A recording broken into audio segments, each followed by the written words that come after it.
Welcome to the programme this morning. Thank you. I gather that you are launching an investigation into deep-water drilling in the North Sea. Have Tony Hayward and other BP execs been asked to appear? Yes, and I'm confident that we will see all the key people when Parliament resumes in early September. We've issued invitations and we are just negotiating the details now. What we want to do is have a quick look at what lessons we can learn from the Gulf of Mexico and see how these should be applied to UK waters in the North Sea. Have they agreed to appear? Well, I'd be very surprised if they didn't appear. But they haven't agreed to appear yet, no? Well, we are discussing dates rather than the principle of appearing, so I think I can say that they will appear. What I can't tell you is exactly which day it's going to be.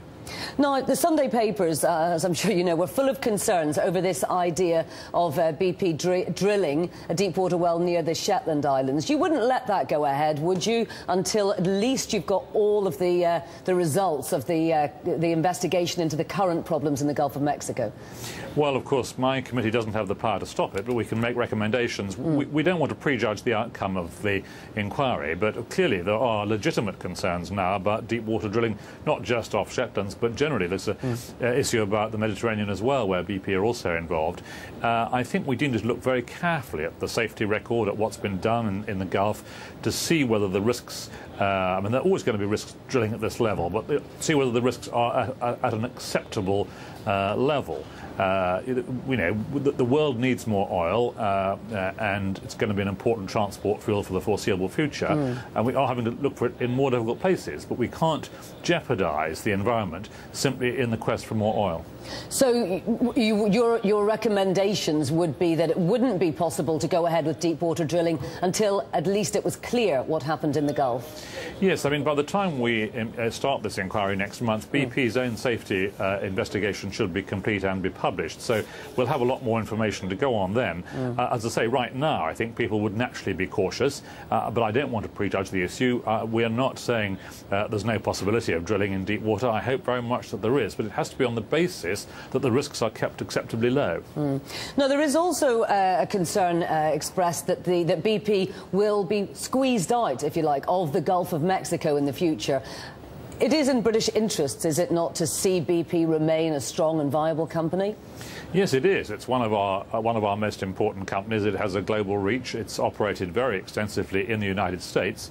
And I think that although the handling of this particular episode has been disastrously bad, I think some of the attitudes that have been adopted, particularly by President Obama, have as much to do with domestic political issues for him as they do with the actual issues in the Gulf itself. I think that one might almost say that the political risk of operating in America needs to be re-examined, because I think, as I say, BP have considerably aggravated their own problems, but the truth is that some of the interventions from politicians have not been helpful either. Yes, you say the political risk of a company operating in the States. Can you elucidate on that a little bit more? I mean, you don't really think that BP should stop operating in the States, do you? No, I don't suggest that at all, but I think if you'd said 6 months ago which country would it be where the head of government decides whether a major oil company should pay a dividend or not, you wouldn't have put the United States top of that list. That's the sort of intervention which is associated with developing countries rather than with the US. So I think we've got to look at these things in a new light there. But of course, no, BP has had a very profitable presence in America for a long time. It's one of the biggest businesses there.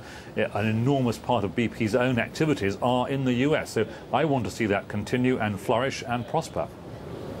Do you think that you clearly think that the politicians in the US have been very unhelpful? Do you think there was more that the British government could have done to try and support BP's side of things? It's hard to say. I think that we know that the Prime Minister did raise this with President Obama when he was in America a couple of weeks ago.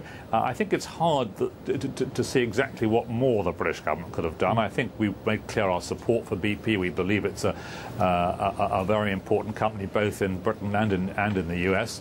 And I think it's really the attitude adopted by some American politicians, including the President, which looked as though BP was becoming a bit of a football. Of course, BP must be held to account for its failures in the operation of that particular rig, and for any corners that may have been cut in safety terms, they must be held accountable for that.